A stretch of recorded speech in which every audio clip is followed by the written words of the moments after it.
So hello and welcome. ये video 3D Lorentz transformation के ऊपर होने वाला है, जैसा कि आप देख सकते हैं स्क्रीन पे। सो द थिंग इज़ कि जब भी हम लोग रिलेटिविटी के साथ सबसे पहले कांटेक्ट में आते हैं तो सिचुएशन हमेशा इस तरीके की होती है कि यहाँ पे मान लेते हैं आपके पास एक के फ्रेम है और यहाँ पे एक के प्राइम फ्रेम है जो कि कुछ v वेलोसिटी हॉरिजॉन्टल वेलोसिटी से यहाँ पे जा रहा है, ठीक है, horizontal with respect to k। तो उसके बाद लॉरेंस ट्रांसफॉर्मेशन क्या बोलता है कि बिकॉज लाइट की स्पीड कांस्टेंट रहेगी इन दोनों ही फ्रेम्स में, जो कि आइंस्टाइन पोस्टुलेट है, उसकी वजह से किस तरीके से यहाँ पे x prime, y prime, z prime और t prime versus x y z, जो ये वाला फ्रेम नाप रहा है x y z and t, ये आपस में किस रिलेशन से कनेक्टेड रहेंगे। तो एक फ्रेम से दूसरे फ्रेम में अगर हम रिलेशन देखें तो उसे ही लॉरेंस ट्रांसफॉर्मेशन कहते हैं। तो जस्ट इस केस के लिए जहाँ पे हॉरिजॉन्टल वेलोसिटी है, उसके लिए हम सिंपल रिलेशंस जो नॉर्मल पहले कॉन्टेक्ट में जो हम पढ़ते हैं रिलेटिविटी को, तो हम जानते हैं वो रिलेशंस की it would be like c t prime is equal to gamma c t minus beta x, right. तो जहाँ पे गामा जो है वो 1/√1 minus v square by c square, जैसे लॉरेंस फैक्टर भी बोलते हैं, और बीटा जो है वो रेशो है velocity, this velocity divided by this c, okay. तो ये हो गया टाइम का ट्रांसफॉर्मेशन। इस तरीके से एक्स प्राइम कैसे होगा, ex prime would be x, और अगर हम टी पहले लिख रहे हैं तो टी ही पहले लिखना चाहिए फॉर टू बी कंसिस्टेंट। तो माइनस बीटा सी टी प्लस एक्स, इस तरीके से, ठीक। फिर y prime is equal to y and z prime is equal to z. ये लॉरेंस ट्रांसफॉर्मेशन है वन डायमेंशन में। Y prime is equal to y क्यों और z prime is equal to z यहाँ पे इसलिए है क्योंकि वेलोसिटी जो है वो सिर्फ एक्स डायरेक्शन में है। इस वजह से जो कंपोनेंट स्पेस के उस वेलोसिटी के परपेंडिकुलर है वो चेंज नहीं होते लॉरेंस ट्रांसफॉर्मेशन में। टाइम का जो कंपोनेंट है वो हमेशा चेंज होगा। जो स्पेस का जो कोऑर्डिनेट है, सिर्फ वही स्पेस कोऑर्डिनेट चेंज होगा जो कि इस वेलोसिटी के पैरेलल है, राइट, यहाँ पे। और ये क्योंकि परपेंडिकुलर है वी वेलोसिटी के, इसलिए ये चेंज ही नहीं हो रहा है। तो यहाँ से हम हिंट उठा सकते हैं कि 3D में जब हम देखेंगे, जब ये वी वेक्टर जो है वो हॉरिजॉन्टल नहीं होगा, कुछ एक जनरल कोई भी आर्बिट्ररी डायरेक्शन में हो सकता है, उस केस में डेरिवेशन हम किस तरीके से करेंगे, उस तरीके से कैसे ट्रांसफॉर्म होंगे, उसका एक हिंट मिलता है। तो जाहिर सी बात है कि हमें इस लाइन पे सोचना है कि इस वेलोसिटी वेक्टर का जो डायरेक्शन है, तो हमको स्पेस कोऑर्डिनेट के कंपोनेंट्स को उस वेलोसिटी वेक्टर के पैरेलल और उस वेलोसिटी वेक्टर के परपेंडिकुलर डायरेक्शन में हमें उसको ब्रेक करना है, और उसके बाद पैरेलल वाले को अलग तरीके से ट्रांसफॉर्म करेंगे और परपेंडिकुलर वाले को अलग तरीके से ट्रांसफॉर्म करेंगे। तो ये एक ओवरऑल आइडिया है कि कैसे एक जनरल 3D लॉरेंस ट्रांसफॉर्मेशन हम ड्राइव कर सकते हैं। तो प्रोसीड करते हुए एक नया डायग्राम बनाते हैं, राइट। तो यहाँ पे मान लेते हैं अगेन आपका के फ्रेम ये रहा, ये आपका अगेन के प्राइम फ्रेम, बट इस बार, और ऑब्वियसली मैं 2 एक्सेस बना रहा हूँ, आप एक तीसरी एक्सेस ज़रूर इस तरीके से हमेशा बना सकते हैं, जहाँ पे एक्स वाई और जेड इस तरीके से होंगे। ये एक्स प्राइम हो जाएगा इस केस में, ये वाई प्राइम हो जाएगा, ओके, और ये जेड प्राइम हो जाएगा। तो अब ये जो फ्रेम है ये कुछ हॉरिजॉन्टल वेलोसिटी से नहीं जा रहा के प्राइम, ये कुछ आर्बिट्ररी डायरेक्शन यहाँ पे मैंने मान लिया वी वेक्टर, और ये ऐसा लग रहा है यहाँ पे कि 2D में क्योंकि बना रहा हूँ तो ऐसा लग रहा है कि ये इसी प्लेन पे x prime y prime plane पे ही वी वेक्टर है। ऐसा ज़रूरी नहीं, ये कोई भी वेक्टर वी वेक्टर मैंने लिखा है तो ये 3D वेक्टर हो सकता है इन जनरल, ओके, बिल्कुल आर्बिट्ररी है ये। तो कैसे प्रोसीड करें, अब हम कैसे ट्रांसफॉर्मेशन लॉ डिराइव करें। तो एक चीज़ जो मैंने बोली, आइडिया क्या है कि हम पहले तो पैरेलल और परपेंडिकुलर कंपोनेंट्स में हमें स्पेस को ब्रेक करना है, बट टाइम कंपोनेंट का क्या हम देखें, अगर हम टाइम कंपोनेंट का एनालॉजी उठा के देखें ऊपर से, तो टाइम कंपोनेंट कैसे चेंज हो रहा है, देखें c t prime is equal to gamma c t minus beta. अच्छा ये बीटा जो है ये वी वेक्टर पे डिपेंड कर रहा है, वी बाई सी, राइट। तो इन जनरल जब ये वी वेक्टर होगा, यहाँ पे आर्बिट्ररी होगा, तो यहाँ पे अगर आप देखें तो आप जस्ट बीटा को एक वेक्टर से रिप्लेस कर सकते हैं और आपका काम बन जाएगा, बट यहाँ पे डॉट प्रोडक्ट लेना पड़ेगा। तो अगर हम जस्ट एज अ गेस देखें c t prime is equals to gamma c t minus, मैं क्या बोल रहा हूँ, इसको अगर हम इस तरीके से लेंगे बीटा डॉट एक्स वेक्टर, तो इसमें क्या गलत हो सकता है। बीटा डॉट एक्स वेक्टर का मतलब ये हुआ कि बीटा, पहले तो बीटा वेक्टर क्या है, beta vector is basically v vector divided by c, dot करेंगे तो ये करस्पॉन्डिंग एक्स और वाई के साथ ये डॉट प्रोडक्ट होता जाएगा। तो इसी इक्वेशन में अगर हम देखें, लेट्स से इफ़ हमारा जो ओरिजिनल केस है जो हमने पहले देखा था इजी केस, उसमें ये है कि v vector let's say it's v x cap, सिर्फ एक्स डायरेक्शन में अगर हो तो ये इम्प्लाई करेगा कि beta dot x would be simply beta, right, because beta would be v by c i cap dot i cap, तो वहाँ पे फिर ultimately it should be beta x, sorry यहाँ पे आ जाएगा बीटा एक्स। तो इन जनरल भी अगर होगा तो हम बस उसको एक वेक्टर बना दे रहे हैं, तो इस तरीके से टाइम का कंपोनेंट चेंज होगा, ठीक है, क्योंकि टाइम के कंपोनेंट का कोई एनालॉग नहीं है। देखिए वेलोसिटी वेक्टर जो है, ये जो जनरल वेलोसिटी वेक्टर है, इस वेलोसिटी वेक्टर में स्पेस का तो एनालॉग है कि हम स्पेस कोऑर्डिनेट्स को हम इस तरीके से डिफ्रेंशिएट कर सकते हैं कि हम ये बोल सकते हैं कि जो कुछ कंपोनेंट इसके पैरेलल होंगे, कुछ कंपोनेंट इसके परपेंडिकुलर होंगे, उसमें तो हम फ़र्क बता सकते हैं। टाइम कंपोनेंट का ऐसा कोई फ़र्क नहीं है, ठीक है ना, तो इस वजह से वो इस तरीके से ट्रांसफॉर्म होगा। अब आते हैं स्पेस कंपोनेंट पे, how does space component very.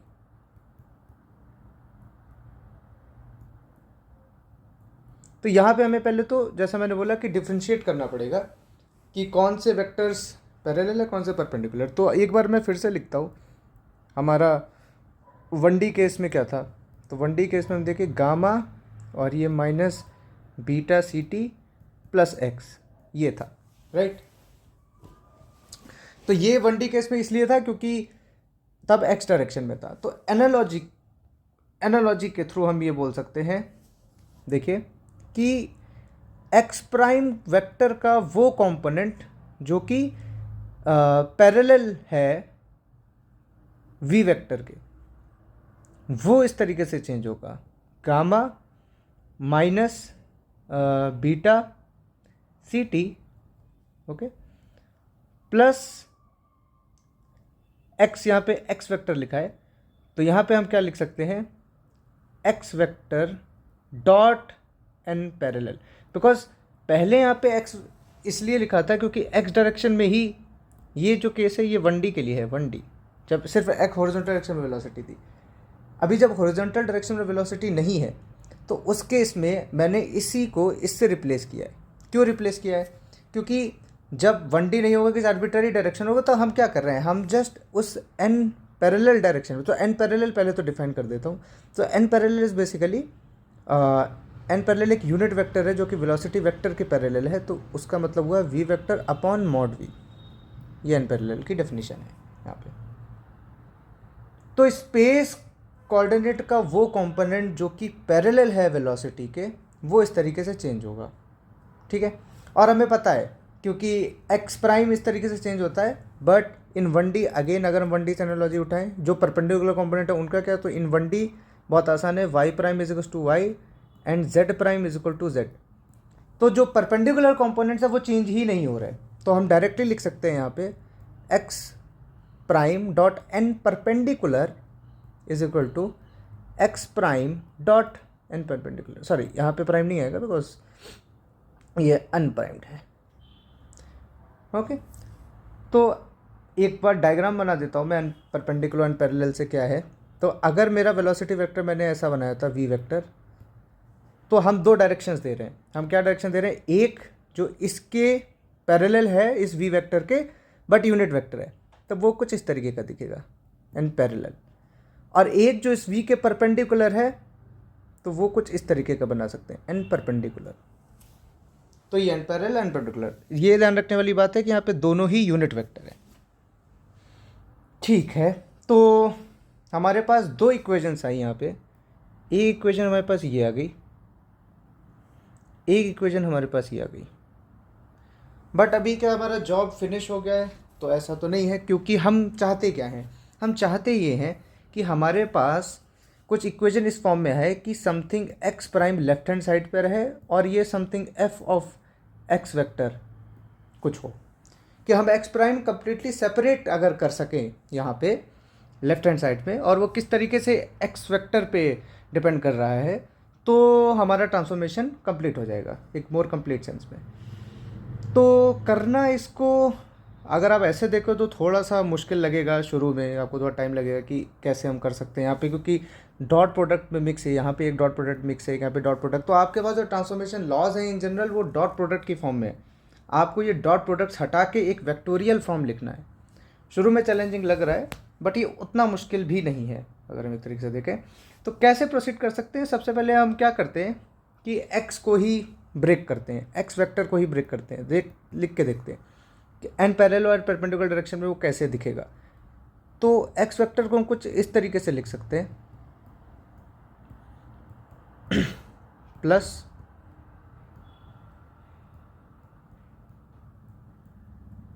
ये बहुत ही सिंपल सी चीज़ है, इसमें कुछ ऐसा नया नहीं मैंने लिखा। ये जस्ट एक ऐसी चीज़ है कि कोई आपके पास एक्स वेक्टर है और आपके पास दो गिवन डायरेक्शन है, एक डायरेक्शन ये हो गई एन पैरेलल और ये एन परपेंडिकुलर। तो आप कैसे लिखते हैं?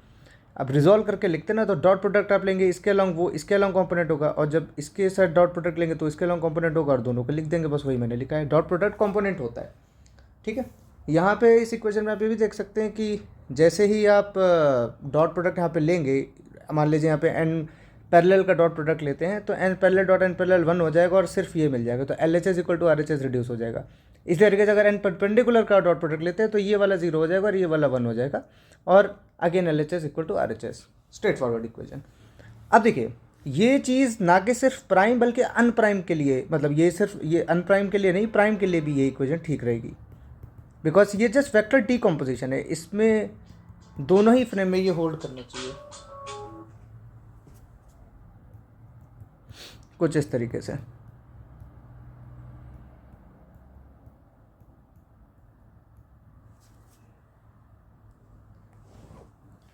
ठीक है, प्राइम और अनप्राइम दोनों में ही ये होल्ड करेगा। अब आप देख सकते हैं, जब हम ऊपर देखें इस इक्वेशन में एक्स प्राइम, इस इक्वेशन पे ध्यान दें कि x prime dot n parallel है, यहाँ पे देखो हम रिप्लेस कर सकते हैं इस चीज़ को। तो हम सब्स्टिट्यूट कर सकते हैं x prime dot n parallel is equal to this thing जो हमने अभी इक्वेशन लिखी है। तो हम एक बार यहाँ पे लिख लेते हैं आके कि x prime dot n parallel exactly है क्या, ट्रांसफॉर्मेशन लॉ जो हमने बनाया है उसकी मदद से, is equal to gamma minus beta C t plus x dot n parallel. Okay, इसको हम सब्स्टिट्यूट कर देंगे इस इक्वेशन में, इस इक्वेशन में हम सब्स्टिट्यूट करेंगे क्योंकि हमारा वही एम है कि हम एक्स प्राइम को अलग कर सके, इसलिए ये कर रहे हैं। तो x prime is equal to क्या आएगा जब हम सब्स्टिट्यूट करेंगे, तो it should be n parallel बाहर बड़ा ब्रैकेट लगा दो माइनस गामा बीटा सी t plus gamma x dot n parallel. Okay, ये हो गया पहला टर्म। दूसरा टर्म क्या बचता है? दूसरा टर्म बचता है x prime dot n perpendicular, right, ये दूसरा टर्म है। अब देखो, ये दूसरे टर्म को हम x prime dot n perpendicular को भी हम सब्स्टिट्यूट कर सकते हैं इस इक्वेशन से, जो परपेंडिकुलर कंपोनेंट की है, इस इक्वेशन से। ये just x prime dot n perpendicular would be x dot n perpendicular. तो करते हैं सब्स्टिट्यूट, तो हमें दिखेगा, जूम इन कर देते हैं, x prime is equal to n parallel, पहले पैरेलल वाला लिख ले, माइनस गामा बीटा सी t plus gamma x dot n parallel, ये पहला, दूसरा एन परपेंडिकुलर, और ये सीधे इस तरीके से रिड्यूस कर सकते हैं। ओके, सो फार सो गुड। अब यहाँ पे एक ही चीज़ देखने वाली है कि हमारे पास अभी भी एन पैरेलल यहाँ पे है और एन परपेंडिकुलर भी हमारे पास है, बट हमें ये पूरा इक्वेशन जो है ना एक्स वेक्टर और वी वेक्टर की फॉर्म में चाहिए। एन पैरेलल और एन परपेंडिकुलर को हमें एलिमिनेट करना है। तो देखिए, सबसे पहले तो एन परपेंडिकुलर हम कर सकते हैं एलिमिनेट डायरेक्टली, कहाँ से, इस इक्वेशन से जो मैंने ये वाली लिखी थी, इस इक्वेशन से। ये जो इक्वेशन है ना, इससे हम देख सकते हैं कि x dot n perpendicular into n perpendicular should be x vector minus x dot n parallel into n parallel. तो इसको हम कर सकते हैं कैसे, इसको हम वापस से लिख लेंगे एक बार, एन पैरेलल, ये जो भी करली ब्रैकेट में है अभी मैं उसको नहीं लिख रहा, मैं जस्ट सेकंड टर्म लिखने में इंटरेस्टेड हूँ, जो कि हम लिख सकते हैं x vector minus x vector dot n parallel n parallel. अब देखिए, ये पूरा जो इक्वेशन है ना, ये एक्स वेक्टर और एन पैरेलल की फॉर्म में आ चुका है और हमको यही चाहिए था, राइट। तो अभी हम क्या बोल सकते हैं, अभी हम सीधे एन पैरेलल को भी हमें रिड्यूस करना है वी वेक्टर की फॉर्म में, जो कि स्ट्रेट फॉरवर्ड है। इसको v vector upon mod v, और जिसको हम वी लिख सकते हैं, ये सब्स्टिट्यूशन और करना है, तो हमारा एक फाइनल फॉर्म बन के तैयार हो जाएगा। तो अब फाइनल फॉर्म लिखते हैं, कैसे लिखेंगे, x prime is n perpendicular, n parallel को हम लिख सकते हैं v by v, curly bracket के अंदर क्या था, माइनस गामा बीटा सी t plus gamma x dot n parallel plus gamma x dot n parallel. Again x dot n parallel में हम एन पैरेलल को सब्स्टिट्यूट करेंगे, तो should be x dot we, और एक वी नीचे आएगा, ठीक है, ओके, सही लिखा है, gamma x dot n parallel x dot v upon v, okay, ठीक है, प्लस एक्स वेक्टर, जो ये सेकंड टर्म है, ये वाला सेकंड, अब मैं वो लिख रहा हूँ, माइनस, अब अगेन हम सब्स्टिट्यूट करेंगे, तो देखिए एन पैरेलल 2 बार आ रहा है, तो एक बात तो सही है कि 1 अपॉन वी स्क्वायर नीचे आ जाएगा, और यहाँ पे क्या बचेगा, एक्स डॉट वी और वी वेक्टर मल्टीप्लाई हो जाएगा, ठीक है। जस्ट सब्स्टिट्यूट किया, एन पैरेलल को ही सब्स्टिट्यूट किया है और कुछ नया नहीं किया यहाँ पे, ओके। तो थोड़ा नीट फॉर्म में लिख सकते हैं, क्योंकि यहाँ पे हम देख सकते हैं कि एक्स डॉट वी यहाँ और यहाँ पे कॉमन मिल जाएगा आपको, तो एक बेटर फॉर्म ऑब्वियसली लिखी जा सकती है इसके लिए। और एक चीज़ हम देख सकते हैं कि यहाँ पे अच्छा चलो वो बाद में देखते हैं, जो भी है। यहाँ पे ये वी वेक्टर और minus gamma beta C T divided by V, okay, plus gamma V, नीचे V square X dot V, ये सेकंड टर्म हुआ, ओके, लास्ट टर्म में plus X vector minus 1 upon V square X dot we, और V multiplied है इसमें, तो ये ले दे के हमारे पास 4 टर्म आ गए। अब एक्स डॉट वी वाला टर्म कॉमन लिख के हम और नीट कर सकते हैं इसको, तो x prime is equal to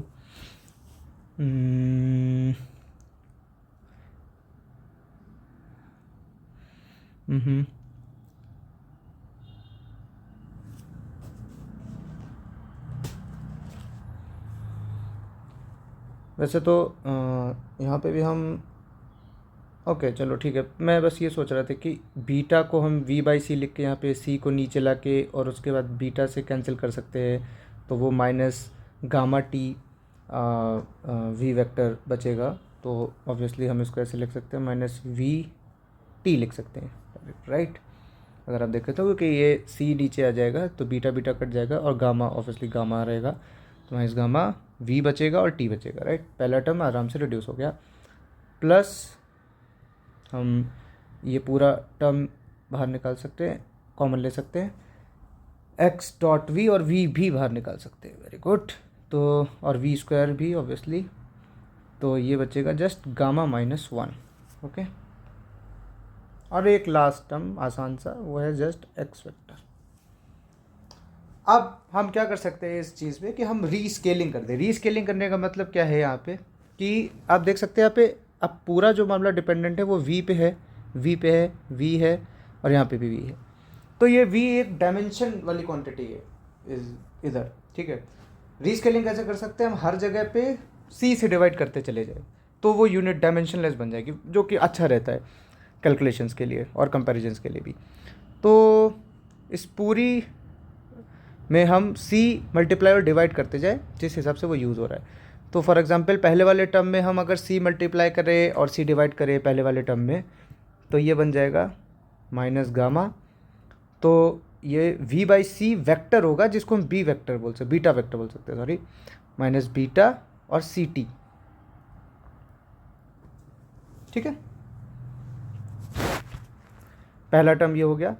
दूसरे टर्म में हम क्या कर सकते हैं, सी स्क्वायर से डिवाइड और मल्टीप्लाई करना पड़ेगा हमको, ठीक है ना, क्योंकि नीचे वी स्क्वायर है तो उसको रीस्केल करने के लिए सी स्क्वायर से डिवाइड मल्टीप्लाई करना पड़ेगा। तो साइड सी बात है कि यहाँ पे हम सी स्क्वायर से ऐसा सी स्क्वायर और एक ऐसा सी स्क्वायर, ये जस्ट मैं दिखा रहा हूँ, मैं अभी मिटा देता हूँ उसको, ना बहुत क्लटर दिखेगा, आइडिया आपको लग जाएगा कि जब मैंने ऐसा किया तो ये पहला वाला टर्म ये क्या बन जाएगा, एक एक सी अंदर अंदर बांट लेंगे तो ये बीटा वेक्टर हो जाएगा और ये भी बीटा वेक्टर हो जाएगा, राइट। और ये नीचे सिर्फ बीटा स्क्वायर बच जाएगा। अब मैं इसको हटा सकता हूँ समझाने के बाद, ओह बी वेक्टर। तो जब मैं ऐसा करूँगा तो ये बन जाएगा x dot beta vector, okay, beta vector gamma minus one और नीचे भी बीटा स्क्वायर, ओके, और लास्ट में एक्स वेक्टर। अब ये रीस्केलिंग के बाद अच्छी कंडेंस फॉर्म में आ चुका है कि एक्स प्राइम आपके पास सेपरेटली है एलएचएस में और किस तरीके से वो एक्स वेक्टर और बीटा वेक्टर का फंक्शन है। फर्दर ऑब्वियसली आप इस पर 4 वेक्टर नोटेशन भी लगा सकते हैं, क्योंकि जब हम लिखते हैं एक्स आई तो इस तरीके से लिखते हैं x0, x1, x2, x3, जिसमें हम टाइम को भी कोऑर्डिनेट कंसिडर करते हैं। तो x0 एक्चुअली ct ही होता है, क्योंकि c जो है फ्रेम इंडिपेंडेंट है तो c यूज़ किया जाता है उसको एक एज अ कोऑर्डिनेट यूज़ करने के लिए। तो ct को आप अल्टीमेटली लिख सकते हैं x0, तो उससे ऐसा होगा कि x प्राइम वेक्टर, ये वेक्टर जो ये 3D वेक्टर है, is not a 4D vector, तो ये minus gamma beta x0 plus x dot beta beta, ये जस्ट मैं लिख रहा हूँ कंप्लीटली वेक्टर नोटेशन में, क्योंकि मैंने अब टाइम को भी एक कोऑर्डिनेट की फॉर्म में लिख दिया, 4 वेक्टर की फॉर्म में x वेक्टर, ओके। तो यहाँ पे फ़ायदा ये है बस कि ये x0 जो है ये है 4 वेक्टर का जीरो कंपोनेंट, और बाकी x prime just x1, x2, x3 है, और x prime 1, x prime 2, x prime 3, इस तरीके से। तो ये आपका एक जनरल 3D लॉरेंस ट्रांसफॉर्मेशन ऐसा दिखता है, और इसको हम लॉरेंस बूस्ट भी कहते हैं।